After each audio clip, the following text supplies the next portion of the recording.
ఏసన్న గారు తనతో ఉన్నటువంటి పరిచారకుడిని ఒకడిని పిలిచి ఏమన్నాడంటే, "అరే, రైల్వే స్టేషన్కి వెళ్ళి మనోళ్ళు పిలుచుకురారా" అన్నాడు. ఏమన్నాడు? రైల్వే స్టేషన్లో మనోడిని పిలుచుకురారా అన్నాడు. వాడేమన్నాడంటే, అయ్యగారు, అంత పెద్ద రైల్వే స్టేషన్లో విజయవాడలో మనోళ్ళు ఎట్ట తెలుస్తారండి అని చెప్పేసి అని అన్నాడు. అప్పుడు ఆయన ఏం చెప్పాడంటే, ఏమి లేదురా, అడ్డదిడ్డంగా కూర్చున్న వాళ్ళు, అడ్డదిడ్డంగా పడుకున్న వాళ్ళు అందరూ మనోళ్ళు ఎరా పిలుచుకురా అన్నాడంట.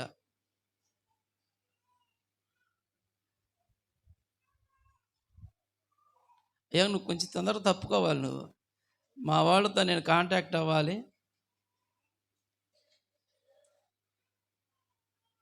Okay, right. సో ప్రియమైనటువంటి దేవుని బిడలారా, మీ అందరికీ నా రెండు చేతులు జోడించి చెప్పేది ఏంటంటే, తర్వాత మీరు జోడిద్దురులే, ముందు నన్ను వందనం వచ్చి చెప్పనివ్వండి. జోడించి చెప్పేది ఏంటంటే, లోపల చాలా స్థలం ఉంది, దయచేసి బయట ఎవ్వరూ కూర్చోవద్దు.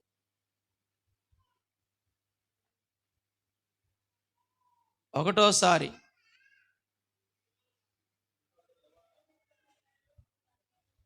జరుగు జరుగుమన్నా పాట వచ్చా మీకు? ఇది రాదా? మేము జరుగుతామన్నా అందరం లేచి నిలబడదామా? ఒకసారి అందరం లేచి నిలబడదామా?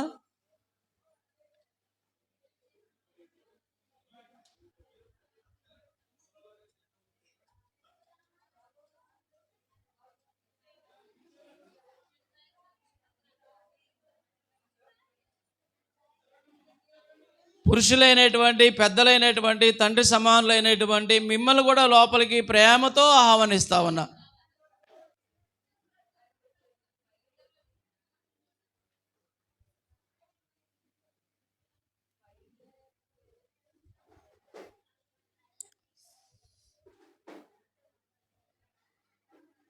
ఒక్కసారి ఆగండి. ఒక్కసారి మీ పక్కన ఎవరు వచ్చారో ఏంటనేటువంటిది మీ పక్క వాళ్ళని చూసి, అక్క వందనాలు, నేను బాగున్నాను, నువ్వు కూడా బాగున్నావా, నేను నిద్రపోను, నువ్వు కూడా నిద్రపోకుండా ఉంటావా అని చెప్పేసి పలకరించండి పక్క వాళ్ళని.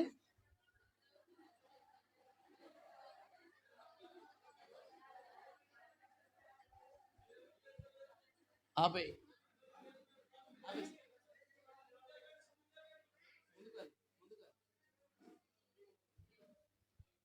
ఓకే, కూర్చుందాం మరి.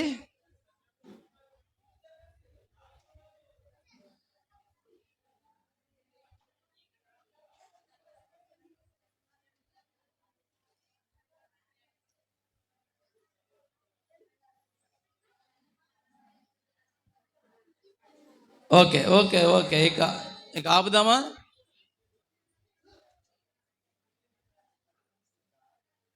మంచిది. అది ఒక ఊరు. ఆ ఊరిలో ఒక నది ఉంది. ఆ నదిలో ఒక మొసలి, ఆ నది ఒడ్డున చెట్ల మీద తిరిగేటువంటి ఒక కోతి ఉంది. ఇవి రెండు కూడా చాలా మంచి స్నేహితులు. ఎవరు వాళ్ళు? మొసలి, కోతి. మొసలోళ్ళు కాదు, మొసలి, కోతి. అవి రెండు చాలా మంచి స్నేహితులు వాళ్ళు. అయితే ఎంత స్నేహం అంటే ఆ రెండింటి మధ్య ఎంత స్నేహం ఉందంటే, కోతి తన భార్యను మరిచిపోయేంతగా ముచ్చట్లు చెప్పుకుంటూ చాలా లేట్ అయ్యేదాకా, పొద్దుపోయేదాకా దానితో మాట్లాడుతూ ఉండేదట, కోతి మొసలితోటి.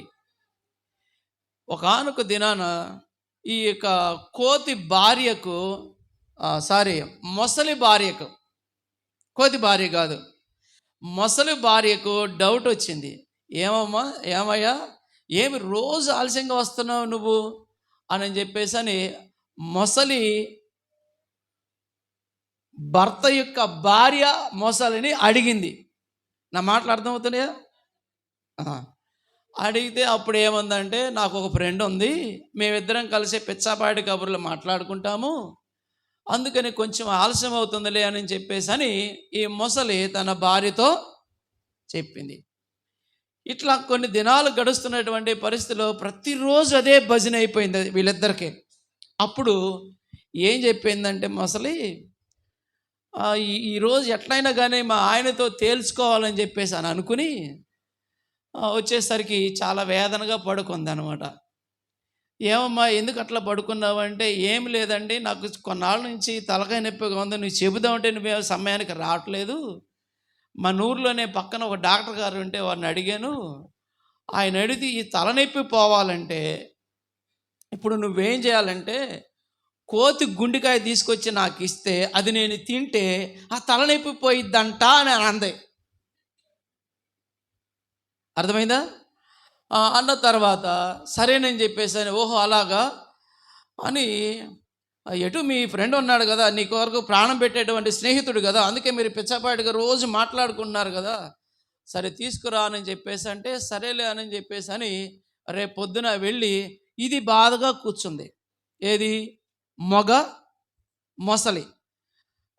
కోతి వచ్చింది. వచ్చిన తర్వాత ఏంటి మిత్రమా ఎందుకు అంత డల్గా కూర్చున్నావు అని చెప్పేసాను అంటే, ఏం లేదు, మా భార్యకు తలనొప్పిగా ఉందంట గత కొన్ని నెలల నుంచి, అది నాకు చెప్పలేదు, నిన్నే చెప్పిందంటే, దాందేముంది, తలనొప్పి మందు రాసుకుంటే పోద్ది కదా, జెండు బామ్ అని ఉంది కదా, అది రాస్తే పోదా అని అంటే, కాదు కాదు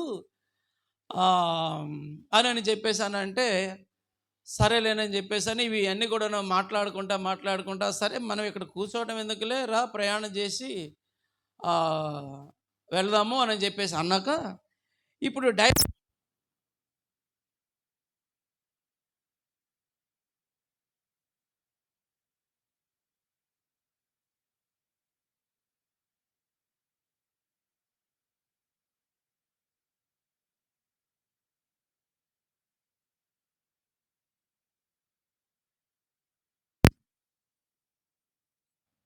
భార్యను కూడా చూసినట్టు ఉంటుందిలే, కొంచెం నేను కూడా పరామర్శించినట్టుగా ఉంటుంది, నేను వస్తానని చెప్పేసి అంటే, ఇప్పుడు మొసలంటే ఈదుకుంటా పోదు, కోతి ఈదలేదుగా, అందుకని ఏం చేసిందంటే ఒక పని చెయ్యి, మరి నేను ఎట్లా వచ్చేదంటే, ఏం లేదు సింపుల్, నా వీపు మీద ఎక్కి నేను తీసుకెళ్తానంది.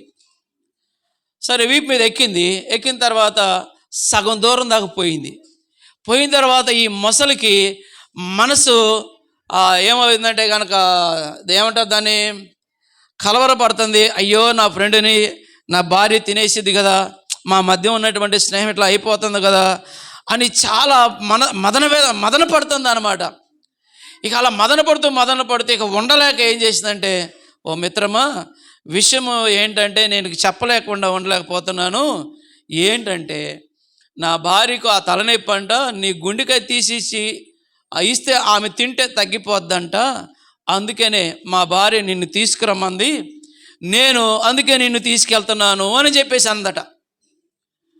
అనేసరికి అది కోతి కదా, కోతి శాస్త్రాలు కదా, సప్పని తేరుకుని ఏమనకుండా, అరే బలిదానివి నువ్వు, అదేదో ఒడ్డుని చెప్పినట్టయితే బాగుండేది, నా గుండెగా నా చెట్టు తగిలిచి వచ్చాను అందట.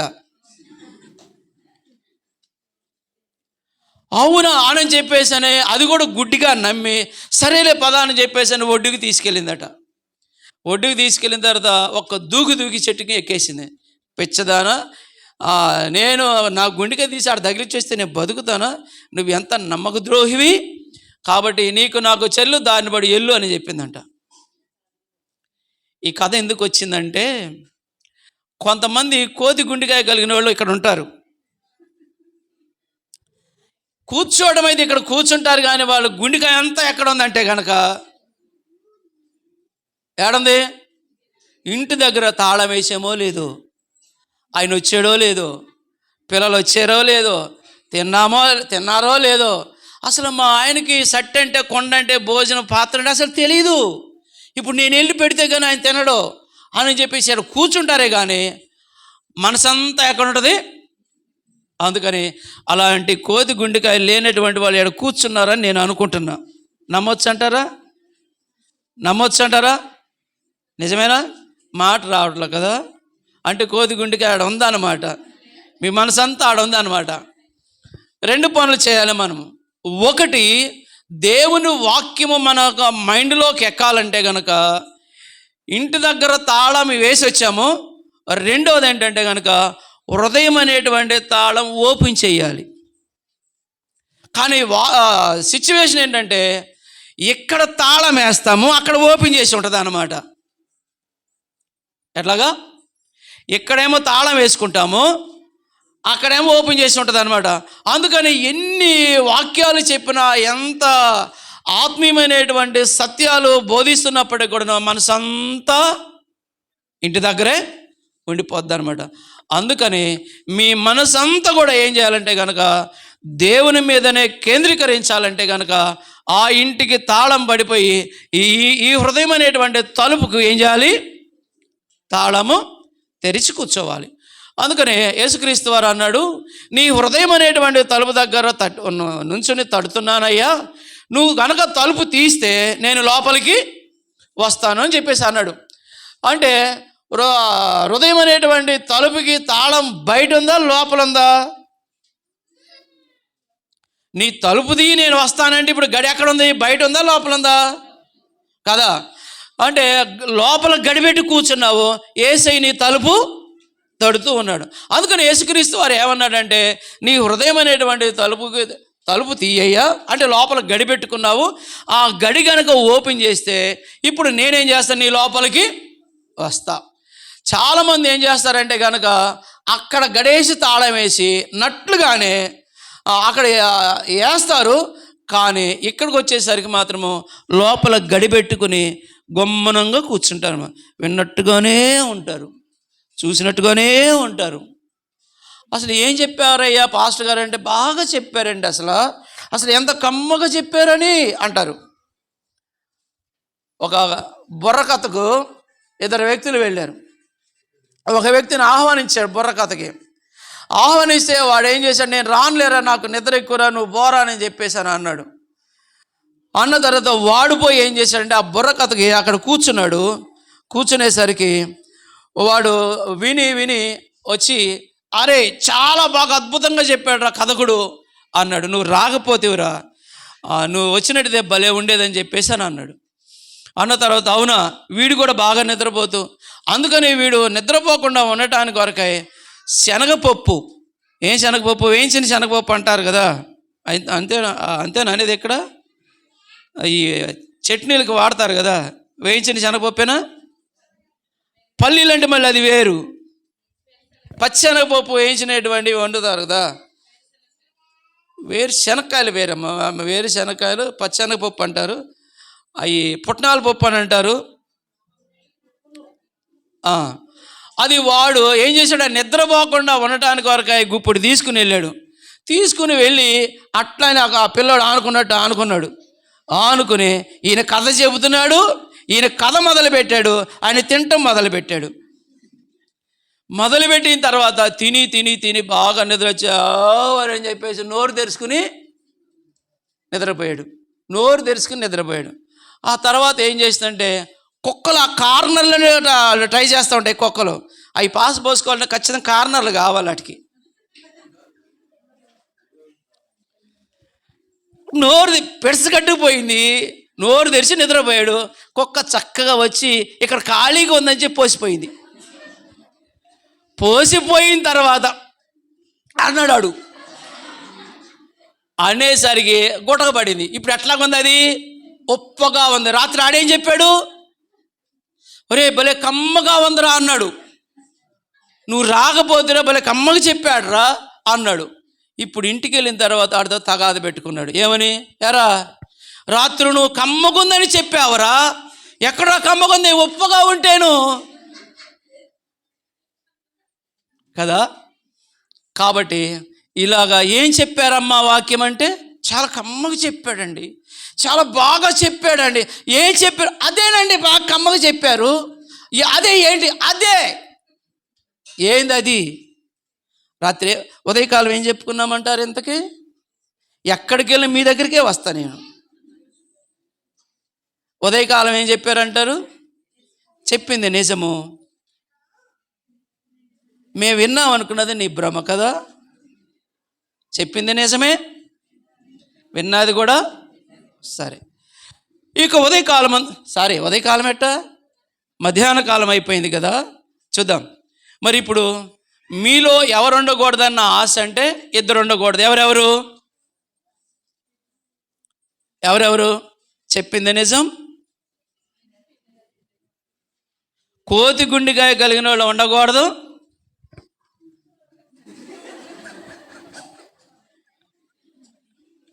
తమ్ముడు మంచోడేలే కదా. ఈ రెండు మీలో జరగకుండా ఉండాలని నా ధ్యాస, నా యొక్క ప్రయాస. చూద్దాం రండి. కొరింథీయులకు రాసినటువంటి మొదటి పత్రిక 1వ అధ్యాయము. అపోస్తుడైన పౌలు కొరింథీయులకు రాసినటువంటి మొదటి పత్రిక 1వ అధ్యాయము 18వ వాక్యము. నా వెనక అందరూ చెప్పండి. అమ్మ అందరు చెప్పండి అంటున్నాను కదా. కొంతమందికి బైబిల్ ఉన్నాయి, లేవు. కొంతమంది చదవచ్చు, కొంతమంది చదువు రాదు. ఇప్పుడే అందిన వార్త ఏంటయ్యి అంటే కనుక, అబ్రహాము ఎండవేళ గుడారం మీద కూర్చుండెను. ఎక్కడ కూర్చున్నాడు? గుడారం దగ్గర. చెట్టు కింద, గుడారం దగ్గర చెట్టు కింద.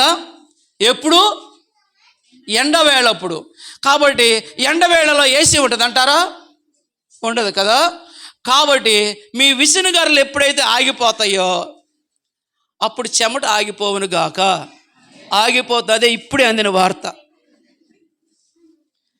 ఇప్పుడు ఆ చెమట ఏమవుతుందంటే కనుక మీరు విసిరే కొలది ఏమవుతుంది? అది వస్తూ ఉంటుంది. మీరు విసరకుండా అట్లానే కూర్చోండి, విసుగు పుట్టి ఆగిపోద్ది. ఈ రంధ్రాల్లో గుండా ఆ చెమట అంతా బయటకు వచ్చేసి అది ఆ రంధ్రాలు మూసిపోతాయి, ఇక బయటికి రాదు. నువ్వు విసురుతూ ఉండవంటే కనుక నీ మనసంతా ఎక్కడ ఉండదంటే ఉషబ్బా, ఉషమ్మ, ఉషయ్య అని అనుకుంటా ఉండి ఉషుల్లోనే వెళ్ళిపోద్ది అన్నమాట. కాబట్టి ఈ చెమట అనేటువంటిది సహజము. మనము వాక్యం వినాలనేటువంటిది కూడా అంతే సహజం కదా. కాబట్టి విసనగర్లు ఆపేస్తారని ప్రేమపూర్వకంగా తెలియచేస్తూ, నాకు కూడా పైనుంచి కింద కారుతానే ఉంది. రైట్. దేవుని నామానికి మహిమ కలుగును గాక. చూసారా, దేవుని బిడ్డలు అయినటువంటి వారు కష్టపడి ఇసురుకుంటున్నారండి. దేవుడే ఇచ్చాడు కరెంటు. రైట్. నా వెనక అందరూ చెప్పండి. సిలువను గూర్చిన వార్త నశించుచున్న వారికి వెర్రితనము గాని, రక్షింపబడుచున్న మనకు దేవుని శక్తి. తర్వాత 23వ వచనం.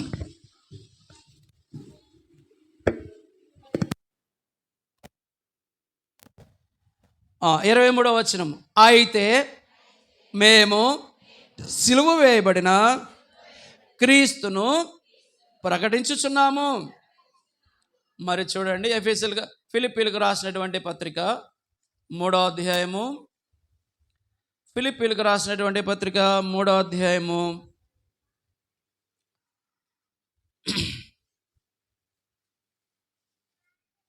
18వ వచనము. నా వెనక అందరూ చెప్పండి.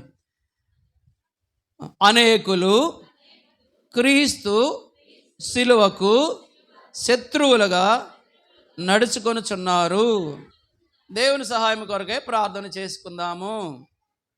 జీవం గల దేవా, పరిశుద్ధుడా, ప్రేమాస్వరూపి, ఆశ్చర్యకరుడు అయిన మా ప్రభువా, నీ పరిశుద్ధ ఉన్నత నామను బట్టి నీకు వందనాలు. ఇప్పటి వరకు పాటల పరిచర్యలోను, అదేవిధంగా ఆరాధన పరిచర్యలోను, అదేవిధంగా ప్రభువా మరి ఒకసారి ప్రార్థించుకునేటువంటి పరిచర్యలో మీరు మాకు సహాయపడుతూ వచ్చారు. అందుని బట్టి నీకు వందనాలు. కొద్ది సమయాన్ని నీ లేఖనాల్లో నుండి నీ సత్యాలను మేము విని గ్రహించి అర్థం చేసుకునేటట్లుగా నీ వాక్య ప్రత్యక్షతలో నుండి మీరే మాతో మాట్లాడండి ప్రభువా. మీరు మాట్లాడుతూ ఉండగా వినగలిగే చెవులు, గ్రహించగలిగేటువంటి మనసు, చూడగలిగేటువంటి ఆత్మీయ నేత్రాలు మీరు మాకు అనుగ్రహించండి. అదేవిధంగా నా నోటికి మీరు తోడై ఉండండి. నా నోట నీ వాక్కులు ఉంచండి. సత్యవాక్యమును సరిగా విభజించి బోధించగలిగినట్లుగా మీరే నీ కృప మా అందరికి అనుగ్రహించి సహాయం దయచేయమని, నేను మిమ్మల్ని చూపించగలిగినట్లుగా నేను మిమ్మల్ని చూపిస్తూ నీ సిలువ చాటుకు నేను రాగలిగినట్లుగా సహాయం దయచేయమని నీ కృప కొరకై వేడుకుంటూ మా రక్షకుడును మా ప్రియుడు అయిన యేసయ్య ఉన్నత నామమున ప్రార్థించి అడిగి పొందుకొని ఉన్నాము తండ్రి, ఆమేన్. ప్రభు అయినటువంటి దేవుని బిడ్డలారా, ఆ యొక్క మధ్యాహ్న కాలమందు మనం అందరం కూడాను దేవుని మందిరంలో ఎందుకు చేరి ఉన్నామయ్యా అంటే కనుక దేవుని యొక్క ఆత్మీయమైనటువంటి సత్యములను నేర్చుకోవడానికి కొరకై ఆయన యొక్క సన్నిధానంలో చేరుకున్నటువంటి వారముగా ఉన్నాం. సరే, అపోస్తులైనటువంటి పౌలు క్రొత్త నిబంధనలో రాసినటువంటి పత్రికలే చాలా ప్రధానమైనటువంటి పత్రిక అంటే కనుక లేఖనాలు. అదేవిధంగా తుమ్ముకు తమ్ముడు లేడు కానీ ఆవలెంతకు అన్నదమ్ముడు ఉన్నాడు అన్నట్లుగా మనం ఎవరు కూడా ఆవలించకుండా, నిద్రపోతున్నట్లుగా చూడకుండా మళ్ళీ కళ్ళు తెరుస్తూ నా మొహం మీరు చూడటానికి ఇష్టం లేకపోయినా కాసేపు నా మొహం చూస్తామండి. ఎందుకనంటే కనుక సాతానుడు ఏం చేస్తాడంటే కనుక విత్తబడుతున్నటువంటి విత్తనాన్ని ఏం చేస్తాడు, వాడు ఎత్తుకొని పోతాడు. కాబట్టి చాలా జాగ్రత్తగా వాక్యాన్ని వినాలని ప్రేమపూర్వకంగా తెలియజేస్తూ ఉన్నాను. అపోస్తులైనటువంటి పౌలు రాసినటువంటి లేఖల్లో చాలా ప్రధానమైనటువంటి 7 ఉత్తరాలు ఎందుకు రాశాడయ్యా అంటే కనుక నేను చెప్తాను, చూడండి. రోమీలకు రాసినటువంటి పత్రిక ఎందుకు రాశాడయ్యా అంటే కనుక మనము క్రీస్తులో నిర్దోషులమయ్యాము అని చెప్పడానికి రోమా పత్రికను రాశాడు. ఇక రెండవదిగా 1 కొరింథీ పత్రిక ఎందుకు రాశాడంటే కనుక మనము క్రీస్తులో సౌభాగ్యవంతులము అని తెలియజేయడానికి రాశాడు. ఇక మూడవదిగా 2 కొరింథీ పత్రిక ఎందుకు రాశాడయ్యా అంటే కనుక మనము క్రీస్తులో ఆదరణ పొందుతున్నాము అని చెప్పడానికి రాశాడు 2 కొరింథీ పత్రిక. ఇది అయిపోయిన తర్వాత మిమ్మల్ని అడుగుతా 7 విషయాలు, ఎక్కడికి పోను, విడిచిపెట్టను మిమ్మల్ని. ఆ తర్వాత గలతీ పత్రిక ఎందుకు రాశాడయ్యా అంటే కనుక మనము క్రీస్తులో స్వతంత్రులమయ్యాము అని రాశాడు. ఆ మాట చెప్పడానికి రాశాడు. అదేవిధంగా గలతీ పత్రిక తర్వాత ఏముంటుంది, ఫిలిప్పీ పత్రిక ఎందుకు రాశాడయ్యా అంటే కనుక పౌలు గారు మనము క్రీస్తులో ఆనందించాలని రాశాడు పౌలు గారు. ఇక 6వదిగా మనము చూసినప్పుడు కొలసీ పత్రిక ఎందుకు రాశాడయ్యా అంటే కనుక మనము క్రీస్తులో ఏమవ్వాలి, పరిపూర్ణమవ్వాలి అనేటువంటి విషయాన్ని గురించి మనము పరిపూర్ణత్వంలోనికి ఎలా రావాలి అనేటువంటి విషయంలో ఆ పత్రికను రాశాడు. సో ఈ 7 పత్రికల విషయంలో కామన్గా ఉన్నటువంటి ఫ్యాక్టర్ ఏదంటారు, చదువుకున్నటువంటి పిల్లలు, కామన్ ఫ్యాక్టర్. మరొకసారి గబగబా చెప్తా వినండి.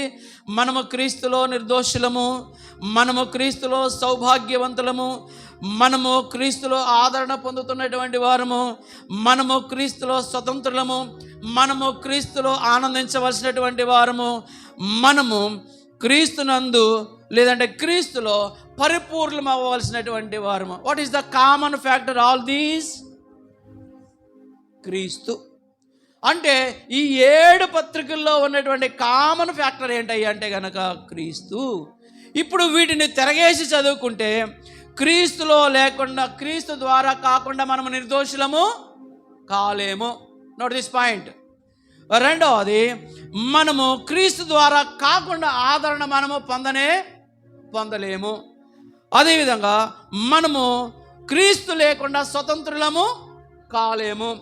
అదేవిధంగా 4వదిగా చూస్తే మనము ఎఫెసీ పత్రికలో చూస్తే కనుక క్రీస్తులో మనము జీవిస్తున్నటువంటి వారము, క్రీస్తు ద్వారా మనము జీవిస్తున్నటువంటి వారము.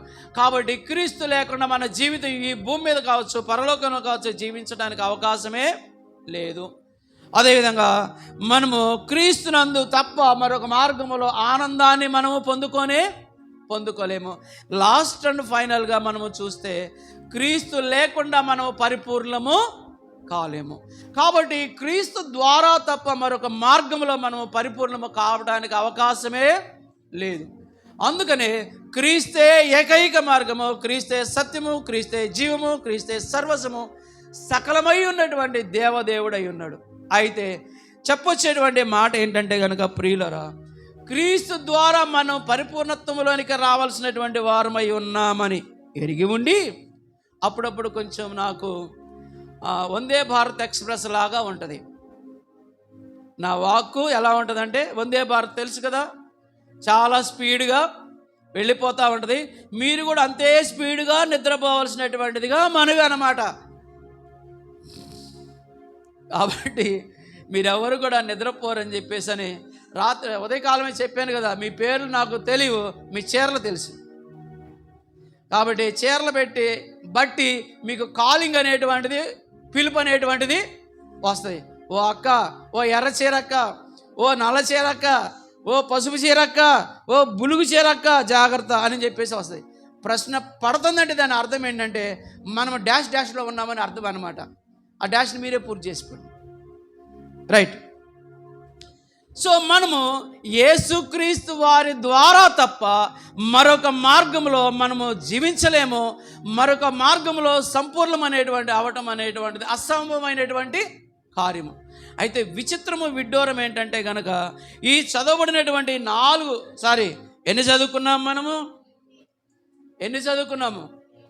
3 వచనాలు చదువుకున్నాం. నెంబర్ 1 మొదటి కొరింథీ పత్రిక 1వ అధ్యాయము 18వ వచనం చదివాము. 2వది 23వ వచనాన్ని చదివాము. 3వదిగా ఎక్కడ ఫిలిప్పీ పత్రిక 3వ అధ్యాయము 18వ వచనాన్ని చదువుకున్నాం. సో టోటల్గా ఈ 3 వచనాల యొక్క సారాంశమే ఈరోజు మనము చూడబోతున్నటువంటి అద్భుతమైనటువంటి ప్రేమ సందేశం ఇది.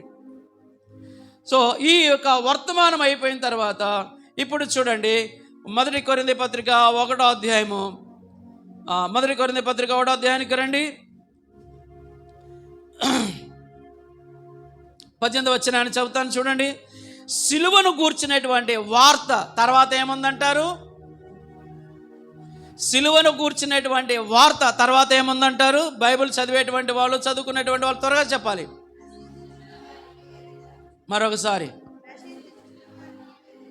మరొకసారి ఎంత చక్కగా తప్పులు చెబుతున్నారో కదా.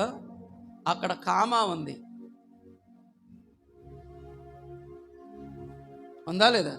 మరి చెప్పే తమ్ముడు. అందుకే చదువుకున్న వాళ్ళకి ప్రశ్న వేస్తుంది నేను. కామా ఉంది అంటే దాని అర్థం ఏంటంటే కాసేపు అక్కడ ఆగు అని అర్థం అన్నమాట. సో యేసుక్రీస్తు వారు గురించినటువంటి వార్త, ఏ వార్త అది? సిలువను గురించినటువంటి వార్త. ఆగితే ఇది 2 వ్యక్తులకు 2 రకాలుగా పనిచేస్తుంది అన్నమాట. 2 వ్యక్తులు ఎవరు వాళ్ళు? ఒకటి నశించే వాడికేమో ఈ వార్త వెర్రితనముగా ఉంటుంది. అదేవిధంగా రక్షించబడేటువంటి వాడికేమో దేవుని యొక్క శక్తి అయి ఉంటుంది అన్నమాట. Note this point. సో సిలువను కూర్చున్నటువంటి వార్త 2కి 2 రకాలుగా పనిచేస్తుంది. ఒకడికేమో చెప్పాలి, ఒకడికేమో వెర్రితనముగా అనిపిస్తుంది. రెండో వాడికేమో రక్షింపబడుచున్నటువంటి మనకేమో అది ఏమై ఉండదు? దేవుని శక్తి అయి ఉన్నది. మూడోది ఇందాక అక్కడ చదువుకున్నాం కదా, ఎక్కడ? ఫిలిప్పీ పత్రిక 3వ అధ్యాయము 18వ వాక్యమేనా? 19వ వాక్యం కదా, 18వ వాక్యంలో మనం చదువుకున్నాం కదా. అక్కడ ఏముంది? అనేకులు క్రీస్తు సిలువకు శత్రువులుగా. వెరీ గుడ్ అమ్మా. కాబట్టి మూడవది ఏంటంటే కనుక అనేకులు ఈ సిలువకు, లేదంటే ఈ సిలువ వార్తకు ఏమవుతున్నారు? వాళ్ళు శత్రువులు అవుతున్నారు అన్నమాట. సో ఈ మధ్యాహ్న కాలం మందు నా వర్తమానం అయిపోయిన తర్వాత ఈ 3 కేటగిరీ, 4వ కేటగిరీ ఉంది. ఈ 4వ కేటగిరీ ఏంటంటే కనుక, ఏంటి 4వ కేటగిరీ అంటే, నీవు శత్రువా స్నేహితుడువా? దేనికి?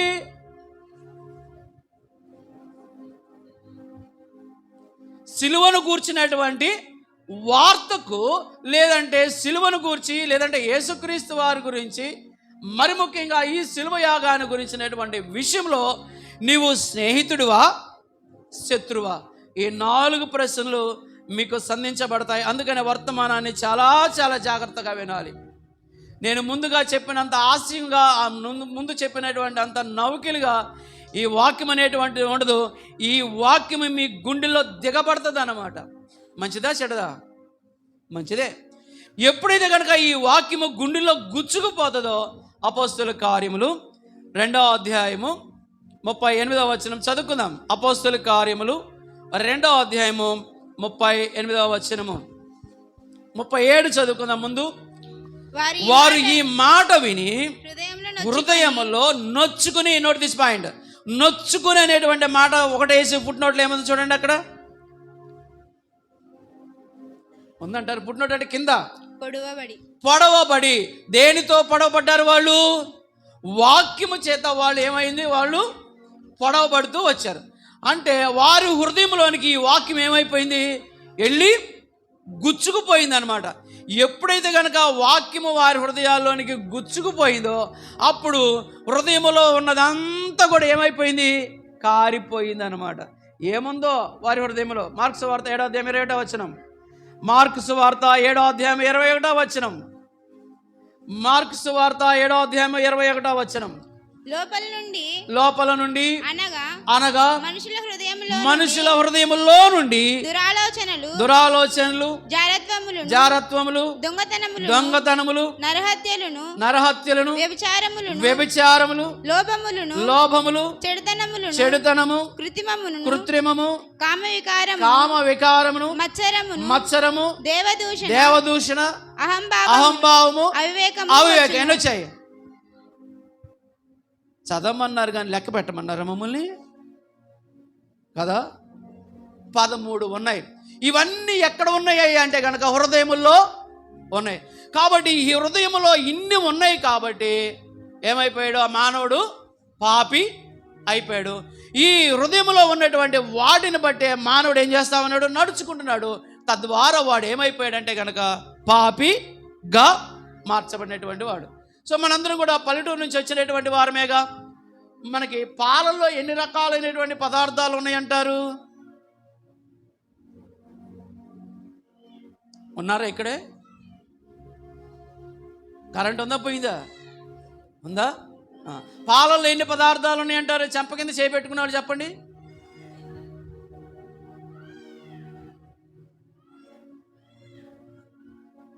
నా మాట అర్థమైందా? నేనే కొత్త భాష మాట్లాడుతున్నానా? పాలలో ఎన్ని పదార్థాలు ఉన్నాయంటే కనుక నేను మీ పాలు వెతుకుపోను, మీ పాలు మీకే. చెప్పమ్మా. ఎస్, డైరెక్ట్గా మేగడకి వెళ్ళిపోయింది. కాబట్టి మేగడ పాలు వచ్చేసింది కదా. మేగడ, పెరుగు, వెన్న, నెయ్యి, నీళ్ళ. దీనిలో 7 పదార్థాలు ఉన్నాయి. ఈ 7 పదార్థాలు ఎలా వస్తాయి అంటే కనుక పాల కింద మంట పెడితే వస్తాయి. అంతేనా కాదా? అలాగనే నీ హృదయములో ఉన్నటువంటి ఈ పాపాలన్నీ 13 కూడా నువ్వు బయటికి రావాలంటే కనుక నీ హృదయంలోనికి వాక్యం ఏమవ్వాలి, గుచ్చుకుపోవాలి. ఇప్పుడు ఈ కాసిన పాలల్లో ఎన్ని చుక్కలు వేస్తే పెరుగైద్దంటారు? లీటర్ పాల్లో 2 లీటర్ పాలు మజ్జిగ పోస్తే మా పెరుగు అయిద్ది కదా. మీ ఊర్లో అట్ట అవుతుంది, మా ఊర్లో అట్ట అవుతాయి. లీటర్ పాలలో ఎన్ని చుక్కలు వేయాలి మజ్జిగ? అమ్మ చెప్పండి అమ్మలారా. అసలు ఎప్పుడు ఈ పాలు ఎరగనట్టే, మజ్జిగ ఎరగనట్టే, పెరుగు ఎరగనట్టుగానే చూస్తున్నారు. మీరు ఎంత స్పందిస్తేనే అంత ముందుకెళ్ళండి, బయటికి వెళ్తా అని కాదు. కాబట్టి ఇన్ని పాలను కూడాను మార్చేది ఏంటయ్యా అంటే కనుక 2-3 చుక్కలు లేదంటే ఎక్కువైపోయింది అనుకోండి, పులిపి ఎక్కిపోతుంది కదా. మంచి పెరుగుగా రావాలంటే కనుక 2-3 చుక్కలు లేదంటే కనుక కొంచెం ఎక్కువగా వేస్తే చక్కగా తెల్లారిపాటికల్లా అవి పెరుగుగా మార్చబడతాయి. ఈ ఉదయం మధ్యాహ్న కాలం అందు మనందరం కూడా నీ హృదయంలోకి దేవుని వాక్యము ఎప్పుడైతే కనుక 2 మాటలు దేవుని యొక్క వాక్యము నీలోనికి గుచ్చుపోయిందో లోపల ఉన్నదంతా కూడా ఏమైపోతుంది, కారిపోయి ఇప్పుడు ఏమైపోద్ది అంటే ఆహా ఇప్పుడు నన్ను ఏం చేయమంటారు చెప్పండి అయ్య గారు. మరోసారి 37వ వచనం, అపోస్తలుల కార్యములు 2వ అధ్యాయం 37వ వచనం. మరియు వారు ఈ మాట విని హృదయంలో నొచ్చుకుని సహోదరులారా మేమేమి చేతుమని పేతురును కడమ అపోస్తులను అడగగా, పేతురు మీరు మారు మనసు పొంది పాపక్షమాపణ నిమిత్తము ప్రతి వాడు యేసుక్రీస్తు నామమున బాప్తిసం పొందుడి, అప్పుడు మీరు పరిశుద్ధాత్మను వరమును పొందుతారు. కాబట్టి ఎప్పుడైతే కనుక ఆ వాక్యము లోపలికి చొచ్చుకొని పోద్దో లోపల ఉన్నది అంతా కూడా కారిపోయి ఇప్పుడు ఏమైపోద్ది అంటే పాపి అనేటువంటి విషయం అర్థమైపోయి పశ్చాత్తాపడి, అయ్యా నేను పాపిని, దయతో నీ కృపలో నన్ను జ్ఞాపకం చేసుకో ప్రభు అని చెప్పేసి దేవుణ్ణి ఆవలించినంతగా అద్భుతంగా అడుగుతామన్నమాట. ఎక్కడో కనెక్ట్ అవుతుంది ఈ మాట. కాబట్టి మధ్యాహ్న కాలం మందు ప్రియులారా, మరి దేవుడు నిజంగా నువ్వు వాక్యం వింటున్నావంటే నీ లోపలికి హృదయంలోకి చొచ్చుకుపోయిందంటే కనుక ఖచ్చితంగా నీలో మార్పు అనేటువంటిది రావాలి. ఆ మధ్యకాలంలో ఒక సంఘానికి వెళితే ఒక సహోదరి 30 సంవత్సరాల నుంచి మందిరానికి వచ్చేదట. వచ్చిన తర్వాత కొత్త పాస్టర్ గారు వచ్చిన నాలాంటి వాడు వచ్చిన తర్వాత, అమ్మ మీరు 30 సంవత్సరాల నుంచి మందిరానికి వస్తున్నారు కదా, మీలో ఏమన్నా మార్పు కనపడిందా సహోదరి అమ్మగారు అని చెప్పేసి అంటే, ఎందుకు రాలేదు అయ్యగారు, చాలా బాగా వచ్చింది అయ్యగారు అందట. ఏంటమ్మా మార్పు చూద్దాం చెప్పమ్మా అని అంటే కనుక, ఒకప్పుడు ఈ 30 సంవత్సరాలకు ముందు ఎడమ పైట వేసుకునే దాన్ని ఇప్పుడు కుడి పైట వేసుకున్నాను అందట. మాట అర్థమైందంటారా? అవి పిల్లలు ఎటు పైటలు వేయాలి అనుకోండి, వేసుకునేటువంటి వాళ్ళు అని చెప్పాడు. ఇప్పుడు ఎడం పైట కుడి పైట ఇవన్నీ నీకు అవసరం అంటారా? అనబాకండి, అవసరమే. ఎందుకు అయ్యా అంటే కనుక 30 సంవత్సరాలు దేవుని సన్నిధానానికి వచ్చి ఆమెలో కనపడే మార్పు ఎంత అయ్యా అంటే బయట మార్చుకున్నంత. ఏం ప్రయోజనం అండి? ఏమన్నా ప్రయోజనం ఉంటుందా చెప్పండి? 30 సంవత్సరాలు సొమ్ము పోయే సనిపెట్టే. కాబట్టి దేవుని సన్నిధానానికి వచ్చావంటే కనుక ఖచ్చితంగా నీ హృదయంలోనికి ఆ వాక్యము గుచ్చుకుపోవాలి. గుచ్చుకుపోవాలంటే ఏం చేయాలి? లుదియాలాగా తన హృదయాన్ని ఏం చేయాలి? దేవునికి అప్పగించాలి. తనువు నాదిదిగో గై కొనుమియో ప్రభువాని. రాదా వచ్చా? ఎందుకైనా మంచిది కాబట్టి అని చెప్పేసి అని మౌనంగా ఉన్నట్టు ఉన్నారు కదా. సరే, క్రైస్తవులు అబద్ధాలు ఆడరట. ఏం చేస్తారు మరి?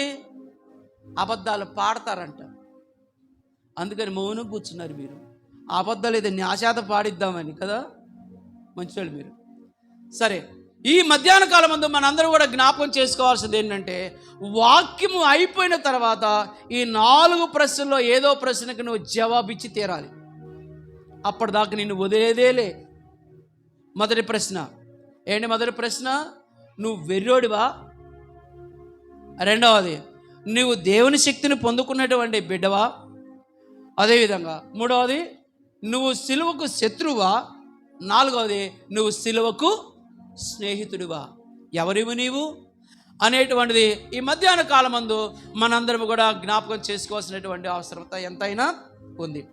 సో ప్రభునందు ప్రియులరా, మనము ఎప్పటి కాలం నుంచో భక్తి చేస్తున్నటువంటి వారముగా ఉన్నాము. కానీ మనకు అది ఎలా అవుతుందంటే కనుక ఆచారబద్ధమైనటువంటిదిగా ఉందే కానీ ఆచరణలో పెట్టేటువంటి దానిగా లేకుండా ఇప్పుడు మనకేమైపోయిందంటే కనుక వారాలు కడుతూ ఉన్నాము కదూ. వారాలు కడుతూ ఉన్నామా లేదా? ఆదివారపోడు ఒకడు, శనివారపోడు ఒకడు, సోమవారపోడు ఒకడు వస్తారు మీ ఊరికి. మా ఊరికి వస్తారండి. మంగళవారపోడు ఒకడు. ఆడు వచ్చేసరికి ఏం చేయాలి? మనం రెడీగా డబ్బులు తీసుకొని కట్టాలోడు. ఈ వారాలోడు దగ్గరగా అలవాటు అయిపోయి భక్తి ఎక్కడ దాకా వచ్చిందంటే వరాల భక్తికి వచ్చేసింది. వరాల భక్తి కాదు, వారాల భక్తి అన్నమాట. అంటే అమ్మయ్య ఈ వారం కట్టేశాము, చెప్పండి అమ్మలారా, అమ్మయ్య మళ్ళీ బుధవారం, అబ్బో మళ్ళీ బుధవారం నాడు వస్తాడు వాడు అని చెప్పేసి అమ్మయ్య బుధవారం కోసం ఎదురు చూస్తారు, టెన్షన్ పడతారు. అలాగనే ఈ భక్తి, ఈ వారాల భక్తి ఎక్కడికి వచ్చేసి, వారాలు కట్టుబడి ఎక్కడికి వచ్చిందంటే భక్తి మీదకి వచ్చేసింది అనమాట. అమ్మయ్య ఈరోజు ఆదివారం అయిపోయింది, ఆ తర్వాత మళ్ళీ ఆదివారం. సో ఈ మధ్య మనకి ఏ సంబంధం లేదు, అమ్మయ్యని హ్యాపీగా పడుకోవచ్చు అనమాట. మా ఊర్లో ఒక ఆమె ఉంది. ఆమె ఏం చేసిందంటే పొద్దున్నే కేకలేస్తుంది. ఏయ్ బైబిల్ కుక్కెత్తిపోతుంది కేకేస్తుంది. ఏంటది? కుక్క బైబిల్ ఎత్తుకుపోతుందంట. కేకలేస్తే అదే వెళ్ళిపోతుంది బైబిల్, నోట కరుచుకుని వెళ్ళిపోతుంది. పరిగెత్తకుండా వీళ్ళు కూడా పోయి దాన్ని కొట్టి తీసుకొచ్చారు. విషయం ఏంటయ్యా అంటే కనుక రాత్రి జరిగినటువంటి ప్రార్థనలో పలహారం పెట్టారు, అది తీసుకొచ్చి బైబిలే పెట్టింది. కుక్క ఎత్తుకుపోయింది. కొంతమంది తాలిబొట్లు దాంట్లోనే ఉంటాయి, కొంతమంది ప్రామిసర్ నోట్లు దాంట్లో ఉంటాయి. దేంట్లో? బైబిల్లో. కొంతమందికి డబ్బులు దాంట్లో ఉంటాయి. ఎన్ని రకరకాలు పెట్టాలో అవన్నీ ఆడ పెట్టేసి మళ్ళీ సప్పుని ఎప్పుడు దులుపుకొస్తారంటే కనుక ఎప్పుడు? మళ్ళీ ఆదివారమే. ఎంత కమ్మగా చెబుతున్నారు చూడండి. అసలు వారాల భక్తి ఎక్కడికి వచ్చి, వారాల కట్టుబడి ఎక్కడికి వచ్చింది? భక్తి మీదకి వచ్చింది. ఈ వారాల భక్తి మళ్ళీ ఎక్కడికి వచ్చేసింది? నెల భక్తికి వచ్చేసింది అనమాట.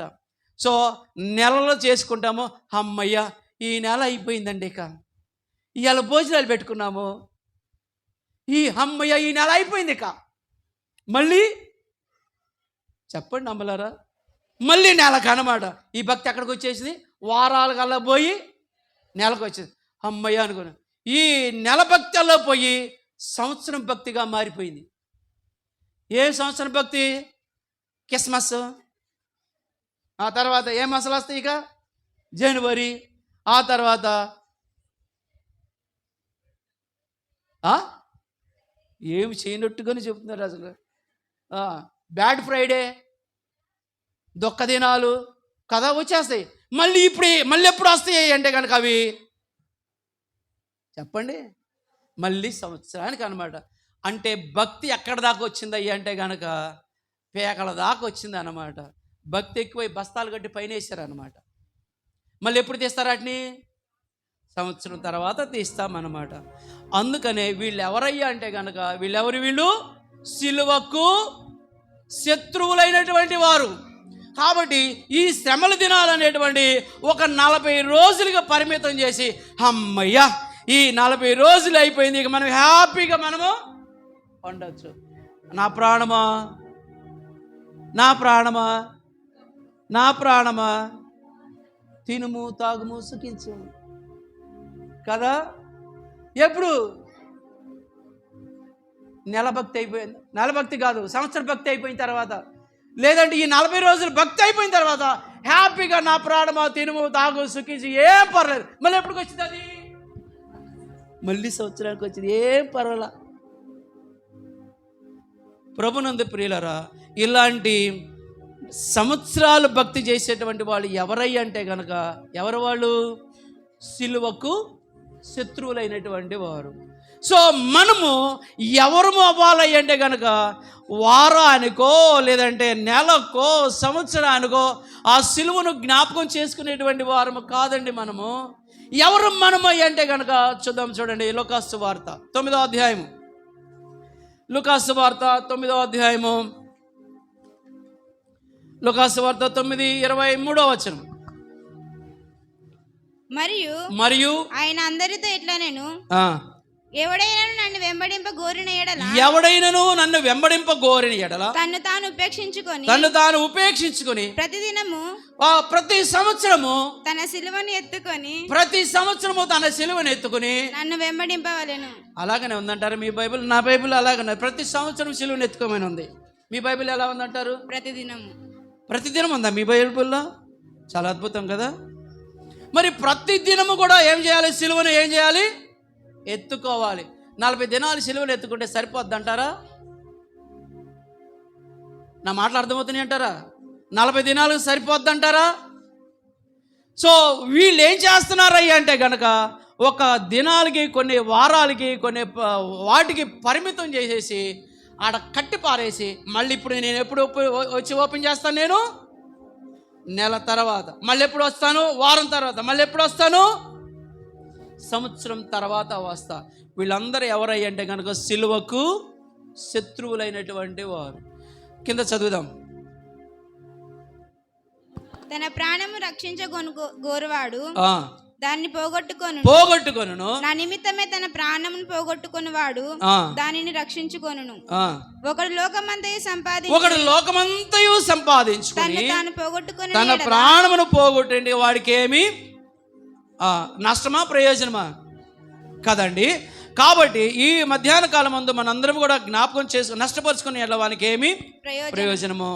ఈ మధ్యాహ్న కాలం ముందు ప్రియులరా, మనము ఓ వారాలకో ప్రాంతాలకో ప్రదేశాలకో ఎప్పుడో మనకు గుర్తొచ్చినప్పుడుగా కాదు, దేవుని ఏం చేయాలంటే కనుక అనుదినము కూడా ఆయన సిలువను ఎత్తుకుని వెంబడించవలసినటువంటి వారమై ఉన్నాం. అందుకనే సిలువ అనేటువంటిది ఏమి చూపిస్తుంది అంటే కనుక శ్రమానుభవాన్ని చూపిస్తుంది. సిలువ అంటే కనుక ఏమి చూపిస్తుంది అంటే శ్రమానుభవాన్ని చూపిస్తుంది. సిలువ అనేటువంటిది మంచిదా చెడ్డదా? సిలువ అనుభవం అనేటువంటిది మంచిదా చెడ్డదా? శ్రమలు అనేటువంటివి మంచివా చెడ్డవా? ఒక అమ్మాయి కావచ్చు, ఒక అబ్బాయి కావచ్చు, ఎప్పుడు పరిపూర్ణుడు అవుతాడు? పెళ్లి చేసుకుని పిల్లోడు పుడితే అప్పుడే కొంతవరకు సంపూర్ణత్వంలోనికి వస్తుంది. ఆ తర్వాత ఆ పిల్లలకి పెళ్లి చేసిన తర్వాత వాళ్ళకి మళ్ళీ పెళ్లి చేసిన తర్వాత అమ్మయ్య అని సంపూర్ణత్వంలో అనుకుంటావేమో, కానీ ఆ జీవితం మాత్రం సంపూర్ణత్వానికి గుర్తు అనేటువంటిది కానే కాదు. అదేవిధంగా అలా కాకుండా మన జీవితము ఎవరిలో సంపూర్ణం అవ్వాలంటే, ఎలా సంపూర్ణం అవ్వాలంటే కనుక క్రీస్తు ద్వారా తప్ప మరొక మార్గంలో సంపూర్ణం మనము కాలేము. అదే ఇందాక చెప్పాను మీకు. ఈ యొక్క మధ్యాహ్న కాలం మందు ఆలోచించవలసినటువంటి విషయం ఏంటంటే ప్రియులరా, మనము మన సిలువను ఎత్తుకొని ఏం చేయాలి? దేవునిని వెంబడించవలసినటువంటి వారు. అనుదినము కూడాను ఆయన సిలువను ఎత్తుకుని వెంబడించేటువంటి వారమై ఉన్నాము. సిలువ అనేటువంటిది ఏమి చూపిస్తుంది అంటే కనుక శ్రమానుభవాన్ని చూపిస్తుంది. చూడండి, 119వ కీర్తన 71 వచనం చదువుకుందాం. 119:71 కీర్తనలు 119:71.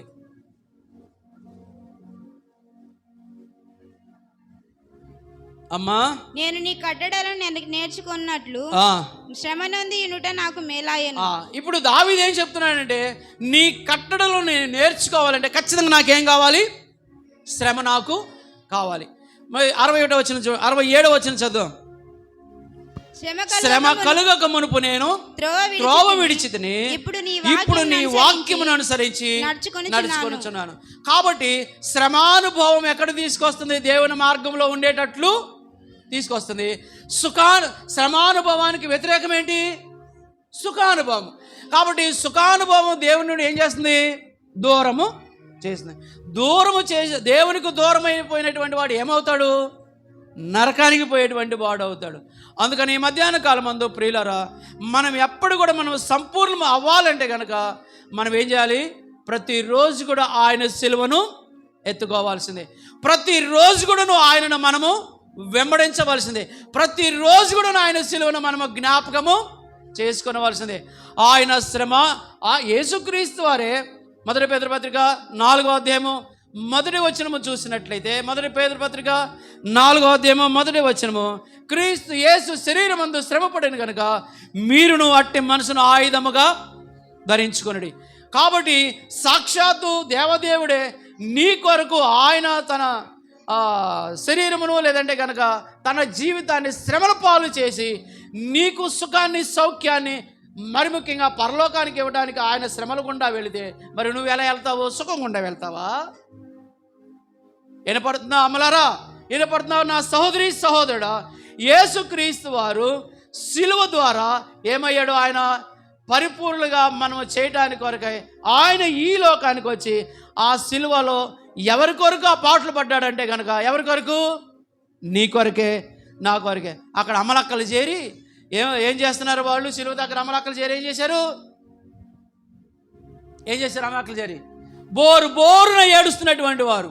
అలా ఏడుస్తుంటే యేసుక్రీస్తు వారు ఏం చెప్పాడు? ఏం చెప్పలేదా?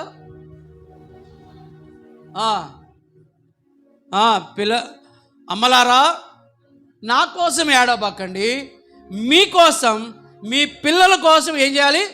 ఏడవండి. ఇప్పుడు యేసుక్రీస్తు వారు చనిపోతే లేస్తాడా లేవడా అనేటువంటి విషయానికి తెలుసా లేదా? అవునా కదా? ఆయన తన ప్రాణం ఆయన పెట్టగలడు, ఆయన తన ప్రాణాన్ని తీసుకోగలడు. కానీ నువ్వు చస్తే నీ ప్రాణం మళ్ళీ తీసుకుంటావా? ఒకసారి ఈ శరీరం నుండి నీ ఆత్మ లేదంటే నీ ప్రాణం పోయిందంటే ఇంకెప్పుడు కూడా నీ ఆత్మ నీ శరీరంలోనికి రానే రాదు. కాబట్టి యేసుక్రీస్తు వారు మనందరి కొరకు ప్రాణం పెట్టడానికి వచ్చాడు. ఆయన చనిపోవద్దంటే దాని అర్థం ఏంటి? చనిపోవద్దంటే దాని అర్థం, అయ్యా దేవుడా నాయనా అని అంటే, అరే పెచ్చోళ్ళారా, నా కొరకు ఎందుకు ఏడుస్తారు? నాకు తెలుసు నేను ఎందుకు వచ్చాను ఇక్కడికి. నేను మీ కొరకు వచ్చాను, మీ కొరకు నా ప్రాణమును పెడుతున్నాను, మరలా తిరిగి నేను దానిని తీసుకుంటాను. అయితే మీరే సస్తే కనుక పాపం నుంచి విడిపించబడకుండా సస్తే మీరు నరకానికి పోతారు. కాబట్టి ఏడవాల్సింది ఎవరి కొరకు అంటే కనుక నా కొరకు కాదు, మీరు ఏడవాల్సింది మీ కొరకు ఏడవండి మొట్టమొదటిగా. రెండవది నీ పిల్లల కోసం ఏడు. వాళ్ళు సస్తే ఎక్కడుంటారు? వాళ్ళు నరకములో ఉంటారు. నువ్వు కూడా పాపము నుండి విడిపించబడకుండా సస్తే నువ్వు నరకానికి పోతావు. పాపం నుంచి విడిపించబడకుండా నీ బిడ్డలైనటువంటి వారు సస్తే నరకానికి పోతారు. అందుకనే ఎవరి కొరకు ఏడవాలయ్యి అంటే కనుక నీ కొరకును నీ పిల్లల కొరకును ఏడవండి అని యేసుక్రీస్తు వారు చాలా చక్కగా చెప్పారండి. అయితే ఈ ఉదయకాలం ముందు మధ్యాహ్న కాలం ముందు మనందరం కూడా జ్ఞాపకం చేసుకునేటువంటి విషయం ఏంటంటే కొలసీలకు రాసినటువంటి పత్రిక అపోస్తలుడైనటువంటి పౌలు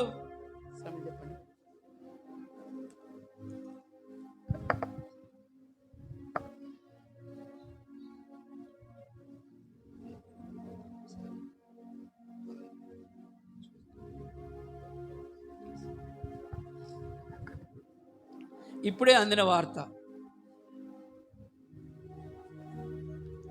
ఇప్పుడే అందిన వార్త. మీ అయ్యగారు 4 గంటల దాకా వాక్యం చెప్పమన్నారు. మొక్కలు చూడండి ఎట్లా కలకలకల ఎరుగుతుంది. సర్దిపోతేనమ్మా మొగుడు ఆకలి ఎరగదంట కదా. మీకేమో ఆయన తినొచ్చారు, మేము తినకుండా వచ్చామండి, నీకే ఎంతైనా చెబుతావు అన్నట్టుగా ఉంది మీ ఫేసులు కదా. చెప్దామా? 4 గంటల దాకా వెళ్దామంటారా? నిజమేనంటారా? వామ్మో ధన్యులు. అయితే అంతా కట్టి పెట్టలేని ఇప్పుడే అందిన వార్త. అంత దాకా కాకుండా త్వరగానే ముగించడానికి దేవుడు మనకు సహాయం చేయనుగాక. ఆమేన్. అంటే ఆమె చెప్పారండి, ఇక ఆపు అని చెప్పేది అనమాట కదా. చాలామంది సంఘస్థులు ఏమంటారంటే ఆహా అంటారు.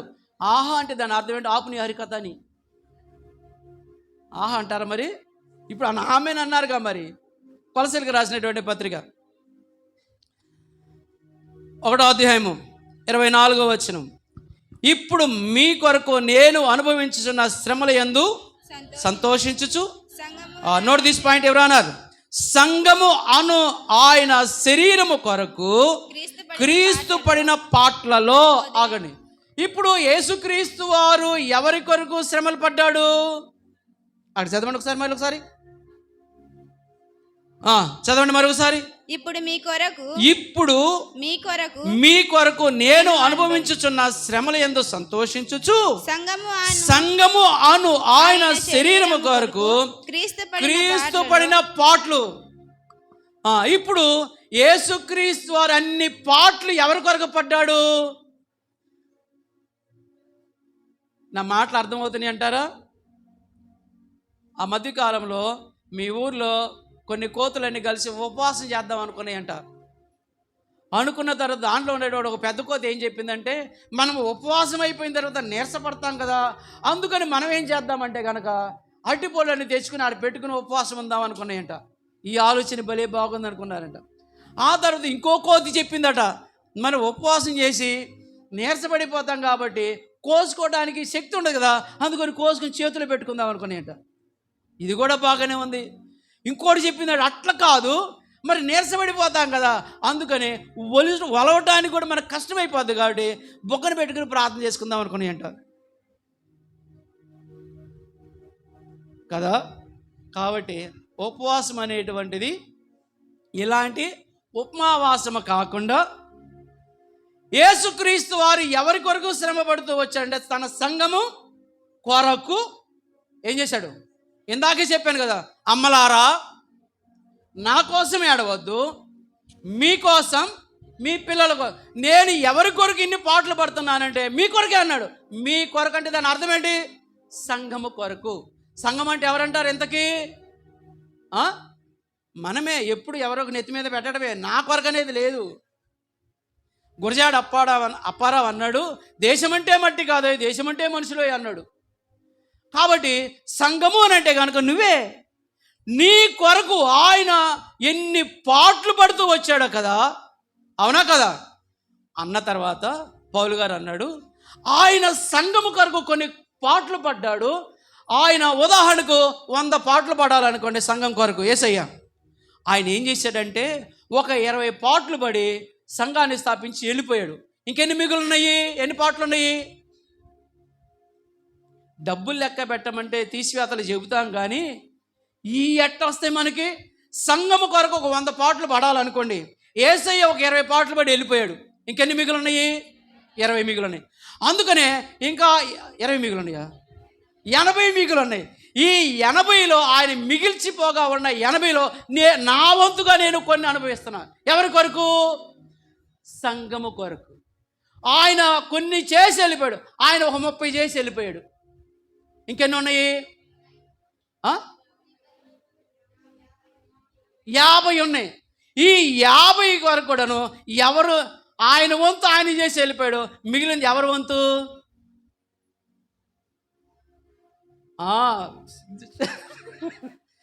నీ వంతే మిగిలి ఉన్నది. వాళ్ళ వంతులు వాళ్ళు ఏం చేశారు? అనుభవించి సాధించి ఎక్కడికి వెళ్ళారు? వాళ్ళు పరలోకానికి వెళ్ళారు. మరి నీ వంతు శ్రమలు నువ్వు అనుభవిస్తేనే తప్ప ఆ శ్రమలు అనేటువంటివి పోవు. ఆ శ్రమల్లో ఏముందంటే కనుక పౌలు గారు చెప్పినట్టు మరొకసారి చదువుకుంటే మొదటి వచనం 24వ వచనం, ఇప్పుడు మీ కొరకు నేను అనుభవించిన శ్రమలు ఏముంది? సంతోషం అనేటువంటిది ఉంది. సంతోషమే సమాధానమే, సంతోషమే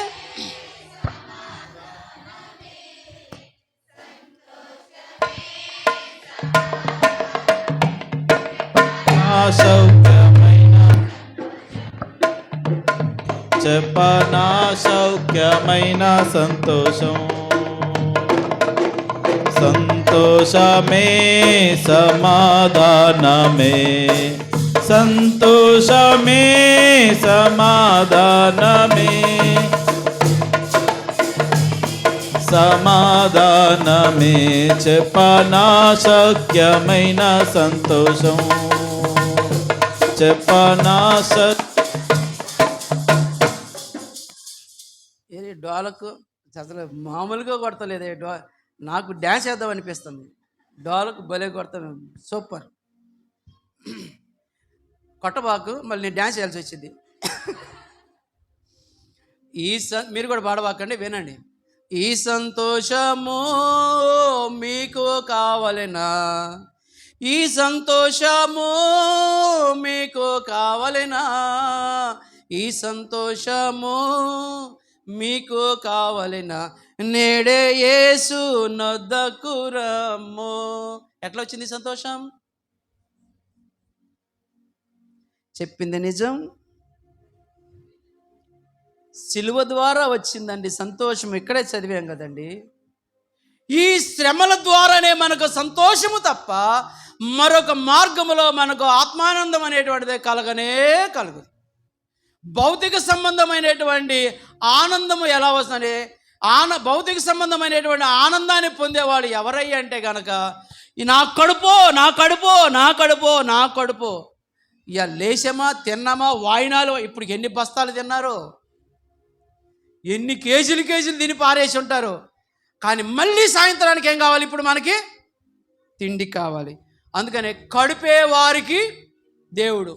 అదే మనం చదువుకున్నాం. మరొకసారి ఈ కొలస్సీ పత్రికను ఎట్లానే పెట్టండి. ఫిలిప్పీలకు రాసినటువంటి పత్రిక రండి. ఫిలిప్పీలకు రాసినటువంటి పత్రిక 3వ అధ్యాయము పక్కనే ఉంది కదా. ఫిలిప్పీలు రాసినటువంటి పత్రిక 3వ అధ్యాయము ఎక్కడది? 3వ అధ్యాయము. నాశనమే సిలువకు శత్రువులు కదా. 18వ వచనము, అనేకులు క్రీస్తు సిలువకు శత్రువులుగా నడుచుకొని వచ్చున్నారు. వీరిని గూర్చి మీతో అనేక పర్యాయములు చెప్పి ఇప్పుడును ఏడ్చుచూ చెప్పుచున్నాను, నాశనమే వారి అంతము, వారి కడిపే వారి దేవుడు. వారు తాము సిగ్గుపడవలసినటువంటి సంగతుల యందు అతిశయపడుచున్నారు, భూ సంబంధమైనటువంటి వాటి అందే మనసు ఉంచుతున్నారు. కాబట్టి సిలువకు శత్రువుడు ఎవరయ్యా అంటే కనుక వారి కడిపే వారికి దేవుడైనటువంటి వారు. అమ్మయ్య, ఈరోజు అయిపోయింది, ఈరోజు తిన్నాము, రేపొద్దునికి ఎట్లా, రేపొద్దునికి ఏమండాలి, రేపొద్దున ఏం చేయాలి అనేటువంటిది శరీరానికి సంబంధించినటువంటి ఆలోచనలు కలిగినటువంటి వారే తప్ప మరి ఈ శరీరాన్ని విడిచిపెట్టిన తర్వాత ఆత్మ ఎక్కడికి వెళుతుంది అనేటువంటి విషయాన్ని మాత్రం వీరు ఏమాత్రము కూడా ఆలోచన పెట్టనటువంటి, మనసున పెట్టనటువంటి వారై ఉన్నారు. ఇలాంటి వారు సిలువకు శత్రులైనటువంటి వారు, ఇలాగ సిలువకు శత్రులైనటువంటి వారు ఎక్కడ కనపడతారు అంటే కనుక నిత్య నరకంలో కనబడేను. ప్లేట్లు అన్నం ఎలా అయిపోద్ది అంటారు? మీ ఊర్లో ఎట్ట అయిపోద్దో తెలియదు, కానీ మా ఊర్లో తింటే అయిపోద్ది. కాబట్టి ఈ మధ్యాహ్న కాలం ముందు శ్రమలు అనేటువంటివి అనుభవిస్తే తప్ప అవి మన నుండి పోవు. అందుకనే యేసుక్రీస్తు వారు అన్నాడు, తండ్రి ఈ గిన్నె నా నుండి తొలగించి, అదియును నీ చిత్తమై ఉంటే గనక. ఈ శ్రమలు పోవాలంటే యేసయ్య ఏం చేయాలి? ఆ పాత్రను తాగాలి. అలాగనే నీవు ఈ శ్రమలను దేవుని కొరకు నీ సిలువను నువ్వు ఎత్తుకొని ఎప్పుడు ఎత్తుకోవాలి? వారానిక, నెలక, సంవత్సరానిక, ఎప్పుడు? అనుదినము కూడా నీ సిలువ ఎత్తుకొని నువ్వు ఏం చేయాలి? దేవుణ్ణి వెంబడించాలి. కాబట్టి ఎవరైతే కనుక ప్రతిరోజు దేవుని ముఖాన్ని, దేవుని యొక్క సిలువను, దేవుని యొక్క పని కొరకైనటువంటి ప్రయాసలు, కష్టాలు, బాధలు, ఇబ్బందులు వస్తున్నాయో అలాంటి వారు దేవునికి దేవునికి స్నేహితులు అవుతారు. అలా వద్దు, నాకు ఎలాగనే వారభక్తి సరిపోద్ది, నెల భక్తి సరిపోద్ది, అదేవిధంగా సంవత్సర భక్తి సరిపోద్ది అనుకుంటే నీ భక్తి మోసపోవద్దు, విక్రింపబడవు. ఏమి విత్తుతావో ఆ పంటను నీవు కోస్తావు. కాబట్టి ఈ మధ్యాహ్న కాలం ముందు ముగింపుగా నా మాటలు జ్ఞాపకం చేసుకుంటే, సిలువను గుర్చినటువంటి వార్త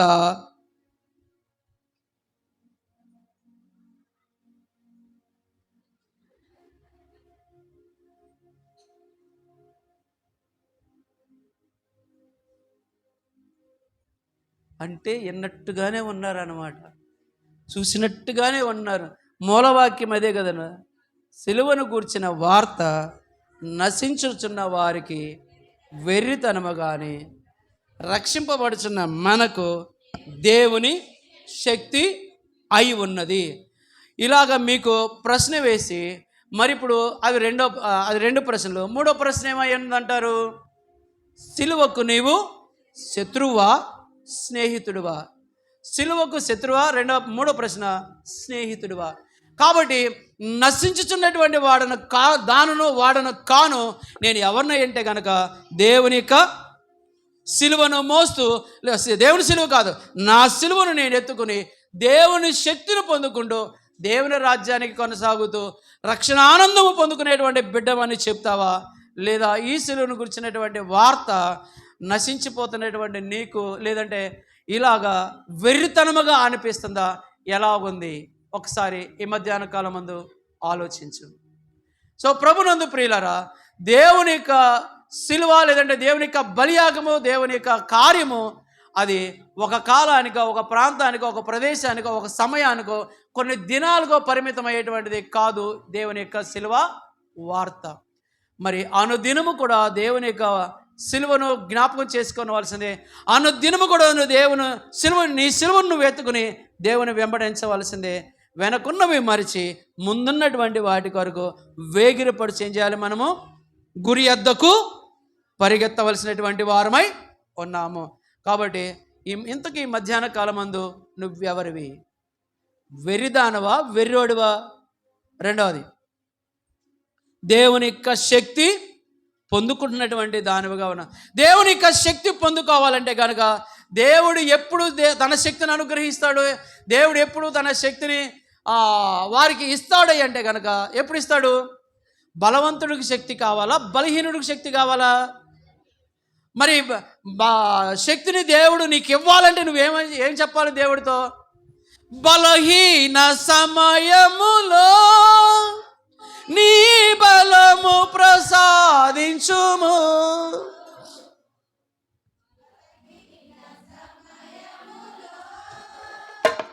ఈ బలము ప్రసాదించుము, జీవనదిని నా హృదయములో ప్రవహింపచేయుమయా, జీవనదిని నా హృదయములో ప్రవహింపచేయుమయా, ఎండిన ఎముకలన్నీయు వింపచేయుమయా,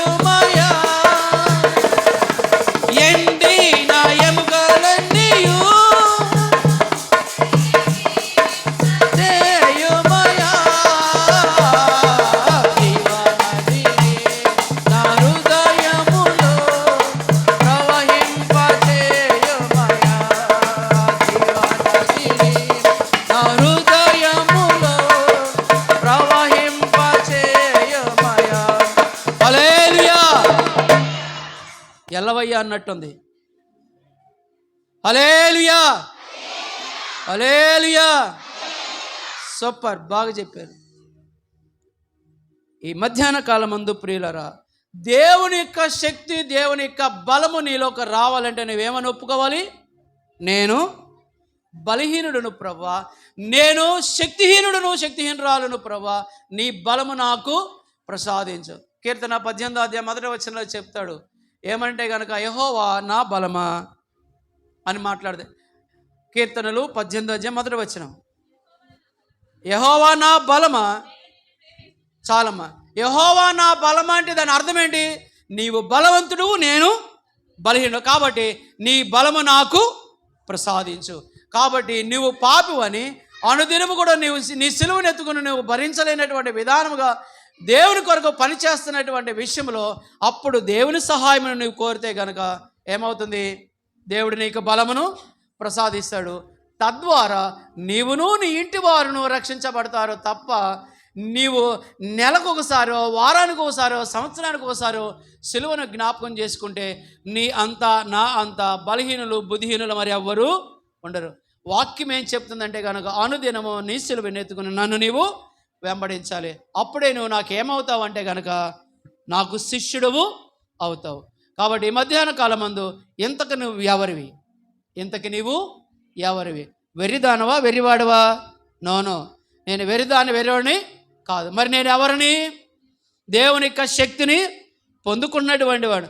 దేవుని యొక్క శక్తి పొందుకోవాలంటే కనుక, దేవుని నీ యందు దేవుడు మహిమపరచబడాలంటే కనుక దేవుని కొరకు నువ్వు పనిని చెయ్యాలి, శ్రమలను అనుభవించాలి. ఎప్పుడు శ్రమలు వస్తాయి?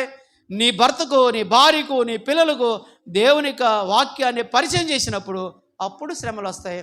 తద్వారా వాళ్ళు రక్షించబడతారు. అదేవిధంగా వారిని నీవు దేవుని ఎదుట నడిపించడమే కాకుండా నరకానికి పోకుండా వారిని కాపాడడానికి దేవుడు నిన్ను రక్షించుకున్నాడు అనేటువంటి విషయాన్ని గుర్తుపెట్టుకుని దేవుని కొరకు ప్రయాసపడండి. సిలువను ఎత్తుకోండి. అనుదినము కూడా సిలువను జ్ఞాపకం చేసుకోండి. కొన్ని దినాలు పరిమితం చేయబాకండి.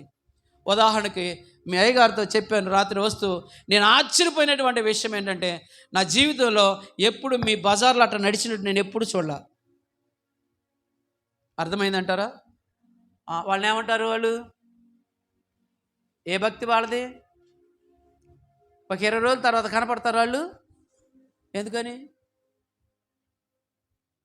ఏ రాత్రి?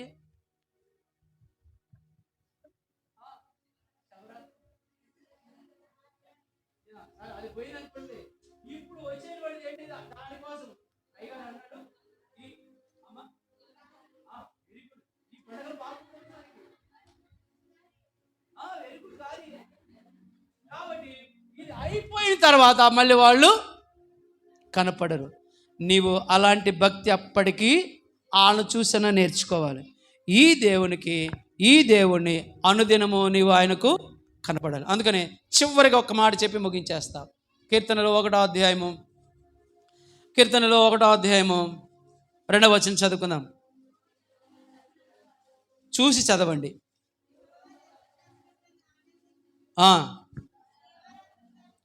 దివారాత్రము దాన్ని ధ్యానించువాడు ధన్యుడు, అతడు నీటి కాలువలో ఎవరైనా నాటబడినదే ఆకు వాడక తన కాలమందు ఫలమిచ్చు చెట్టు వలె ఉండను. 4వ వచనం, దుష్టులు అలాగన నుండక గాలి చెదరగొట్టు పొట్టు వలె ఉంటారు. ఇప్పుడు వాళ్ళు ఎవరయ్యా అంటే కనుక, వాళ్ళు ఎవరు?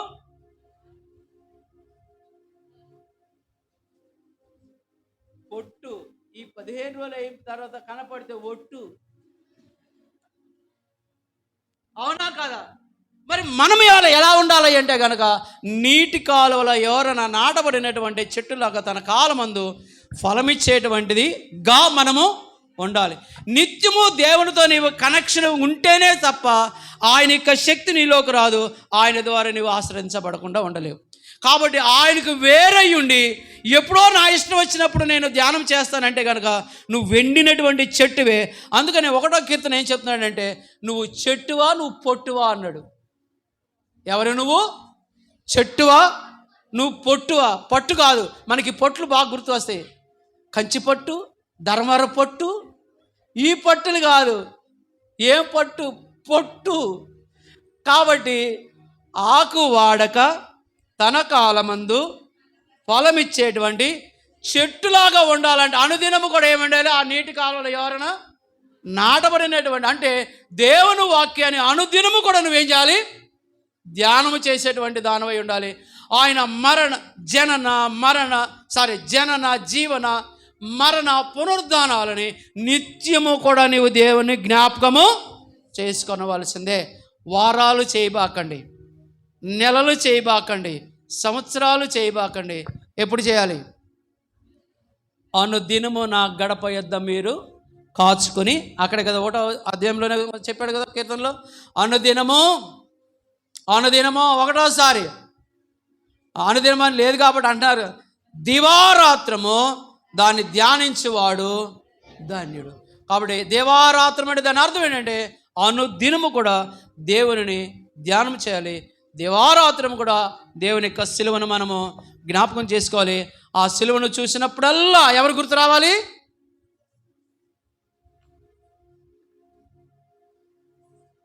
ఎవరు గుర్తు రావాలి? అపరాధిని యేసయ్యా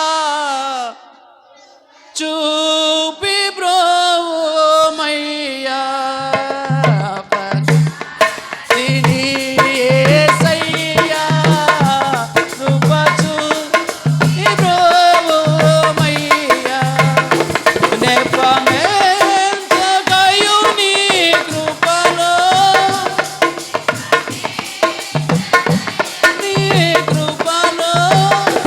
అపరాధములను క్షమించు, అపరాధిని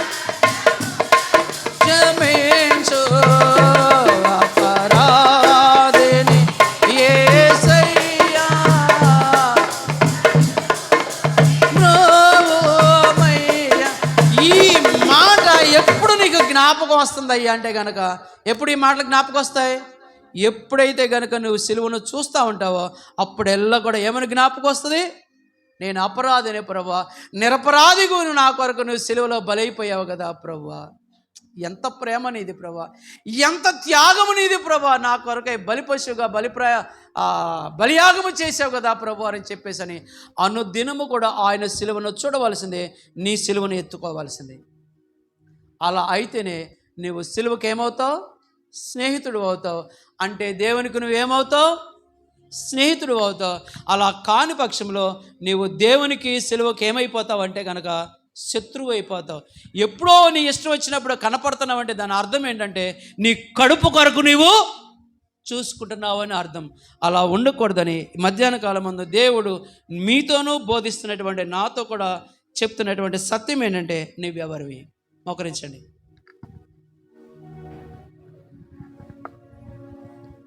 మోకరించుదాం. ప్రతి ఒక్కరం మోకరించుదాం. దేవానికి వందనాలు. మాతో ఇంతవరకు మాట్లాడిన దేవానికి స్తోత్రాలు, కృతజ్ఞతాస్తులు చెల్లిస్తూ ఉన్నాను. మా యేసయ్యానికి వందనాలు. గొప్ప దేవానికి స్తోత్రాలు. మా ప్రభువా, మేము అనునిత్యముని సిలువ మోసే వారముగా మేము ఉండాలి నాయన. మా ప్రభువా, మేము వెర్రివారముగా ఉండకూడదయ్యా. మా ప్రభువా, మరిదిగో నీ సిలువ విలువ తెలిసిన వారమై, మా ప్రభువా, నీ సిలువలో మమ్మను మేము చూసుకొనుచు మా పాపములు ఒప్పుకొని అనునిత్యముని సిలువ మోయి వారముగా మేము ఉండాలి. మా యేసయ్యానికి వందనాలు, కృతజ్ఞతాస్తులు చెల్లిస్తూ ఉన్నాం. మా గొప్ప దేవానికి స్తోత్రాలు. అవును ప్రభు, ఇక నుండి నేను సిలువకు నీకు శత్రువుగా ఉండకూడదయ్యా. సిలువకు మిత్రురాలుగా ఉండాలయ్యా. సిలువ స్నేహితులముగా మేము బ్రతకాలయ్యా. సిలువ సాక్షిగా మేము బ్రతకాలయ్యా. నీ కొరకు మేము జీవిస్తామయ్యా. నీ కొరకు నమ్మకముగా బ్రతుకుతామయ్యా అని ఒక తీర్మానంతో కూడినటువంటి ప్రార్థన చేసుకుందాం. ప్రేమ దోంబిడ్లారా, ప్రతి ఒక్కరము కూడా ప్రార్థన చేద్దాం. నోర్లు తెరిచి దేవదేవుని సన్నిధిలో క్రీస్తునాథుని సిలువ ముందు చేరి ఈ రోజున మనం వేడుకుందాం. అమ్మలారా, నా కోసం ఏడవకండి, మీకోసం, మీ పిల్లల కోసం ఏడవండి అని సెలవిచ్చిన మహా గొప్ప దేవుని వాక్కును చేతబట్టుకొని మన కుటుంబాల రక్షణ కొరకు, మీ బిడ్డల రక్షణ కొరకు వారు మార్పు చెంది నరకానికి వెళ్లకుండా మార్పు చెంది రక్షణలోనికి వచ్చినట్లుగా, ప్రతి ఒక్కరూ క్రీస్తు శిలువ రక్తము చేత కడగబడినట్లుగా, దేవుని రాజ్యములో పాలు పంచుకున్నట్లుగా దేవదేవుని సన్నిధిలో వేడుకుందాం, విజ్ఞాపన చేద్దాం. ప్రతి ఒక్కరము కూడా ప్రార్థన చేద్దాం, ఒప్పుకుందాం, మన జీవితాలను సరి చేసుకుందాం.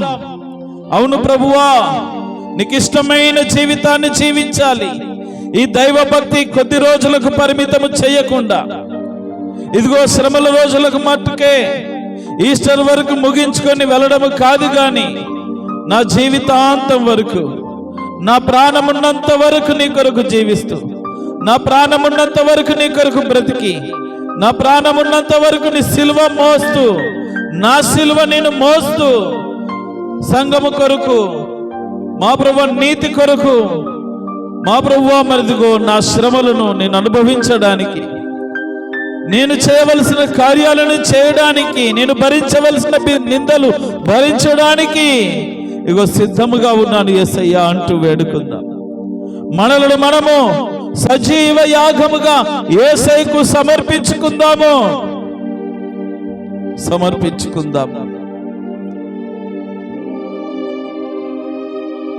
జీవించేదా యేసు రాజా, నీకై జీవించేదా యేసు రాజా, నీకై జీవించేదా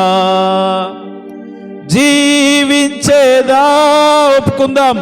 జీవించేదా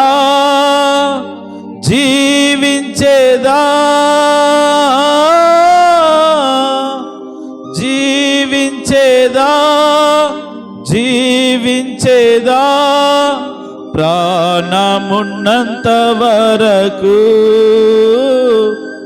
నే మట్టిలో చేరే వరకు, నా ప్రాణమున్నంత వరకు, నీ మహిమలో చేరే వరకు. అవును యేసయ్యా, నా ప్రాణమున్నంత వరకు నీతో చావైనా బ్రతుకైనా నీతోనే, నీ కొరకే అనే తీర్మానం చేసుకుందాం. బ్రతుకుట క్రీస్తే, చావైతే లాభమే అని అపోస్తలుడైన పౌలు నినాదం ఈ రోజున మనమును చేద్దాం. ఇంతకాలము సిలువకు, యేసయ్యకు శత్రువుగా మిగిలిపోయావేమో, ఆయన సన్నిధిని అలక్ష్యము చేసి, ఆయన రక్షణను నిర్లక్ష్యము చేసి, ఈ రోజు నుండి అయినా సిలువకు మిత్రులుగా మారుదాం, యేసయ్య స్నేహితులముగా మారుదాం, యేసయ్యతో స్నేహం చేద్దాం, లోక స్నేహాన్ని విడిచిపెడదాం, యేసయ్యతో స్నేహము చేసి మనకిష్టం వచ్చినట్టు కాకుండా దైవ చిత్తానుసారముగా, ఇంతవరకు దేవుడు తన దాసులను నిలబెట్టుకొని మాట్లాడిన ప్రతి మాట ప్రకారము మనము జీవించినట్లుగా తీర్మానము చేసుకుందాం. అట్టి స్థితిని మనకు కలుగ చేయాలని వేడుకుందాం. అందరూ రీతిగా వేడుకోండి, ప్రార్థన చేయండి. ప్రార్థిస్తూ ఉంటుండగా మనందరి పక్షమున జి శేషమ్మ గారు ప్రార్థనలో నడిపిస్తారు. అందరము వారితో పాటు ప్రార్థనలో ఏకీభవిస్తూ ప్రార్థన మీరు అలాగే కొనసాగిస్తూ ఉండండి. చిన్న ప్రార్థన చేసుకుందాం. చేయండి. స్తోత్రం దేవా, నా యేసయ్యానికి స్తుతి అయిన స్తోత్రము దేవా. అవును ప్రభువా, నా తండ్రి, మధ్యాహ్న కాల సమయంలో నా యేసయ్యా, అవును ప్రభువా, నీ దాసుడు జుంటు తేనె కంటే మధురమైన వాక్యం వినిపించేశాడు నా తండ్రి. నైనా సిలువను ఎరిగే మనసు మాకు కలగచేయండి దేవానికి స్తోత్రములు. నైనా సిలువ చాటున మరిగే మా బతుకులు బతికించండి ప్రభువానికి స్తోత్రములు దేవా. వందనాలు తండ్రి, స్తుతులనైనా నా ప్రభువా నా తండ్రి. నీ కొరకు జీవించడానికి మా ఆత్మలను సిద్ధంగా ఉంచండి ప్రభువానికి స్తోత్రమునైనా. అవును దేవా యేసయ్యా, అవును రా ప్రభు, ఇదిగోనైనా మేము జీవించుటకు నా తండ్రి నీ కృపను దయచేయి దేవా. దేవా ఈ మధ్యాల కాల సమయంలో నా తండ్రి నా యేసయ్యా నైనా మలమల మాడుచు నేను సిలువను మోస్తున్నావు నా తండ్రి దేవానికి స్తోత్రములునైనా. నైనా మా కొరకు నువ్వు సిలువ మాను మోయించినావు దేవానికి స్తోత్రములునైనా. మా కొరకునైనా నువ్వు రక్తం కార్చిన దేవానికి స్తోత్రములు దేవా. నైనా మా కొరకు నువ్వు 40 దినములు 40 కొరడాల దెబ్బలు తిన్నావు నా తండ్రి, నీకే స్తోత్రములు దేవా. అవును దేవా యేసయ్యా, మా బాధలన్నీ నీ వీపు మీద మోసిన దేవానికి స్తుతి స్తోత్రములునైనా స్తోత్రములునైనా. నైనా మా ఆత్మలను నీ కొరకు జీవించడానికి మాకు శక్తిని దయచేయి దేవానికి స్తోత్రములునైనా. నైనా నీ కృపను మా మీద కుమ్మరించుము దేవానికి స్తోత్రము దేవా. నైనా విన్న వాక్యముని విడిచిపెట్టకుండా నా తండ్రి మా హృదయంలో నీరు కట్టి పలిప భాగ్యము చేయడు దేవానికి స్తోత్రములనైనా.